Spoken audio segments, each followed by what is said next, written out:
రమ్యని అంటే సోషల్ మీడియాలో ఇప్పుడు ఒక పికిల్ బిజినెస్, మీరేమో ఫుడ్ కంటెంట్ ఇట్లాంటి వ్లాగ్స్ చేస్తారు, తనేమో ఇన్స్టాగ్రామ్లో లైక్ జిమ్కి వెళ్ళడం కానీ కొంచెం మోడర్న్గా కనిపించడం కానీ, అంటే చూసేవాడికి ఇంకొక రకంగా కనిపిస్తుంది కదా.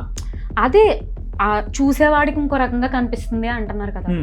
చూసేవాడు ఎందుకు అలా చూడాలి అని నేను అంట. మీరు జనరల్గా రోడ్ మీద వెళ్తున్నా, రోడ్ మీద వెళ్తుంటే ఒక ముస్లాం ఉంది, ఆమెకి అంత మనీ లేదనుకుందాం, జస్ట్ క్యాజువల్గా ఎగ్జాంపుల్ చెప్తున్నా, ఒంటి మీద అంత సరిగ్గా డ్రెస్ లేదు, మీరు ఆల్ ఆఫ్ సడన్ చూసారు అయ్యో అలా చూడకూడదని తల తిప్పేసుకుంటారా లేదా. ఒక చిన్న పాప వెళ్తుంది, ఆమెను ఒక క్యూట్ అన్న దాంట్లో చూస్తారు, అక్కడ నువ్వు చూడాలనుకున్నది నీ మైండ్ సెట్టే, ఆ ముసలామని చూస్తున్నది నీ మైండ్ సెట్టే, ఒక యంగ్ అమ్మాయి వెళ్తుంది నీ మైండ్ సెట్టే.